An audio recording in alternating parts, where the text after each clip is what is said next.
আলিপুর আবহাওয়া দপ্তর জানিয়েছে উত্তর ও দক্ষিণবঙ্গের বেশ কিছু জেলায় বিক্ষিপ্তভাবে ভারী বৃষ্টি হতে পারে। হালকা থেকে মাঝারি বৃষ্টি চলবে বাকি জেলাতেও। বঙ্গোপসাগরের উত্তর ও পশ্চিম অঞ্চল তৈরি হয়েছিল তা পশ্চিমে সরে গিয়েছে। এই মুহূর্তে নতুন কোনো নিম্নচাপ বা ঘূর্ণবাত নেই সমুদ্রে, তবে বৃষ্টি এখনো কমছে না। সোমবার এবং মঙ্গলবার কলকাতা, হাওড়া, হুগলিতে বিক্ষিপ্তভাবে বজ্রবিদ্যুৎ সহ বৃষ্টি হতে পারে। উত্তর 24 পরগনা, দক্ষিণ 24 পরগনা, পুরুলিয়া তা শনিবার থেকেই চলবে। বাঁকুড়া, ঝাড়গ্রাম, পশ্চিম মেদিনীপুর, পূর্ব মেদিনীপুর এবং দক্ষিণ 24 পরগনায় সোমবার থেকে ভারী বৃষ্টির সম্ভাবনা রয়েছে। সঙ্গে ঘন্টায় 20 থেকে 40 কিলোমিটার বেগে বইতে পারে ঝড়ো হাওয়া। তবে মঙ্গলবারের পর দক্ষিণবঙ্গের কোথাও আর আবহাওয়া সংক্রান্ত কোনো সতর্কতা নেই। তার আগে সব জেলাতেই কম বেশি বৃষ্টি চলবে। নিম্নচাপ সরে গেলেও বর্ষাকালীন অক্ষরেখা এখনও সক্রিয়। খাতায় কলমে বর্ষায় পেরিয়ে শরৎ শুরু হয়ে গিয়েছে, কিন্তু আনুষ্ঠানিকভাবে বর্ষা এখনো বিদায় নেয়নি। সক্রিয় বর্ষার কারণে স্থানীয়ভাবে বজ্রগর্ভ মেঘ থেকে আরও কিছুদিন বৃষ্টি চলবে। সমুদ্র তুলনামূলকভাবে শান্ত থাকায় মৎস্যজীবীদের জন্য আপাতত কোনো সতর্কতা জারি করা হয়নি। উত্তরবঙ্গের কিছু জায়গায় ভারী বৃষ্টি চলবে। জলপাইগুড়ি এবং আলিপুরদুয়ারে শনিবার থেকে বুধবার পর্যন্ত ভারী বৃষ্টির সম্ভাবনা রয়েছে। এছাড়া কোচবিহার ও দার্জিলিংয়ে সোমবার, কালিম্পংয়ে শনিবার বিক্ষিপ্তভাবে ভারী বৃষ্টি হতে পারে।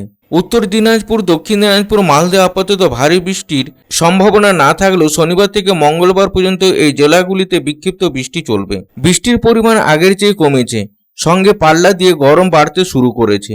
আবহাওয়া দপ্তরের তথ্য অনুযায়ী ইতিমধ্যে পারদ স্বাভাবিকের গণ্ডি পেরিয়ে গেছে। শনিবার কলকাতায় সর্বনিম্ন তাপমাত্রা ছিল 28.2 ডিগ্রি সেলসিয়াস, স্বাভাবিকের থেকে 1.8 ডিগ্রি বেশি। শুক্রবার শহরে সর্বোচ্চ তাপমাত্রা ছিল 33.1 ডিগ্রি সেলসিয়াস, স্বাভাবিকের চেয়ে 1.1 डिग्री बेशी। Bureau report, public times. समाज सेवा के पथ पर हमेशा अग्रसर लायंस क्लब ऑफ रानीगंज द्वारा संचालित नेत्र चिकित्सा के क्षेत्र में विश्वसनीय Lions MJM eye hospital. Lions MJM eye hospital के अनुभवी नेत्र विशेषज्ञ द्वारा नेत्र जांच एवं अत्याधुनिक medical equipment, pathological laboratory, x ray के बाद अनुभवी चिकित्सकों द्वारा सफल नेत्र ऑपरेशन किया जाता है। हमारे अनुभवी नेत्र विशेषज्ञ डॉक्टर शिवाजी सरकार, डॉक्टर अब्दुल कयूम, डॉक्टर चित्रांशु सामंत और डॉक्टर उत्पल पाल का लाभ दूर दराज से आए मरीजों को मिलता है। रानीगंज आई हॉस्पिटल के साथ जुड़ा बेहतर चिकित्सा का एक और पहल रानीगंज लायंस राम अवतार Bajoria memorial diabetic care centre.